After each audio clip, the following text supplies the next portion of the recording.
Hast thou heard?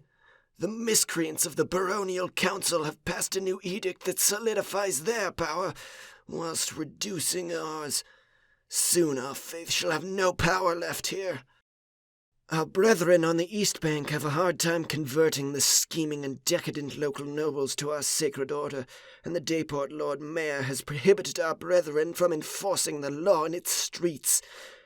'Tis such a tragedy to see that our ancient ways are so easily abandoned for profit and power. There was a time when our tenants were so powerful you could feel the builder's might upon thy shoulders. Come now, brother, I am sure he is doing all he can to tame this unruly vegetation, though thou must admit that our good brother is very old, and his might is not what it used to be. That is a good idea, brother. In truth, this should make them reflect on their nature. I saw a novice from the high-water station outside a tavern the other day.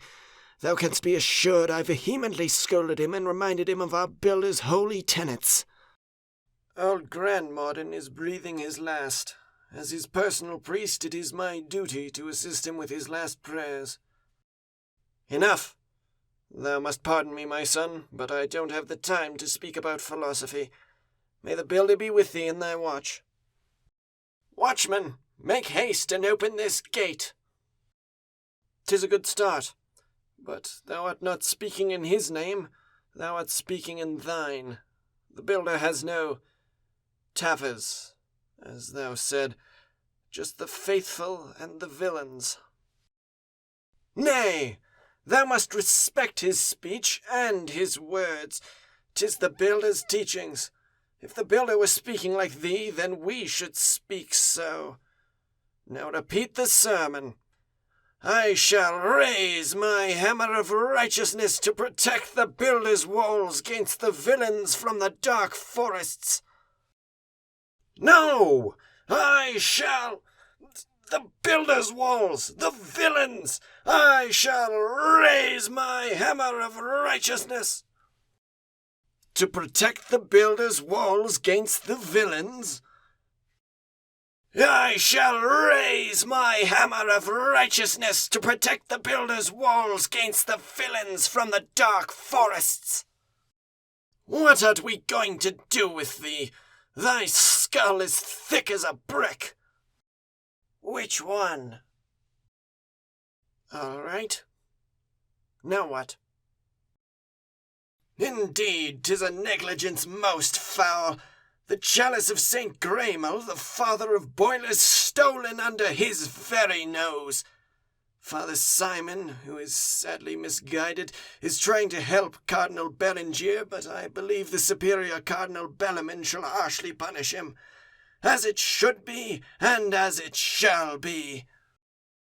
How canst thou say such things? Truly the trickster has gotten to thee. Look around thee, brother. Thou know'st it to be the truth. And thee as well, brother. Ah, yes. Nothing, alas. My mind is getting dull. Verily, I caught a filthy rat not 2 hours ago. What? Is something happening? Mine eyelids are heavy, in truth, but I shall. Some leftovers, so I heard. Nay, thy brothers have eaten everything, I'm afraid. Mayhaps thou left it by thy bed? A good follower of the order never misplaces his prayer book. May the builder smile upon thee, brother. Nay, thou deservest it more than me. The master builder smiles upon all his faithful servants. Hast thou seen anything strange today? The only strange thing I saw is a brother asking questions during his watch. Nothing can be strange in front of the light of the master builder. Be thou ever vigilant, brother, for the trickster's forces are afoot. Thou worriest too much, brother. The Builder protects us in every battle. Thou meanest the walking dead behind the wall? They will never go further. Peaceful night, isn't it? Alas, thou shouldst know that nothing is peaceful at night. Indeed, if we forget the cold from the trickster's breath. I heard one of our fathers lost his rosary beads.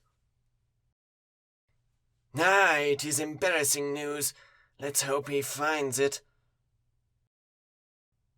Really, I heard he lent it to a fellow for some special mission.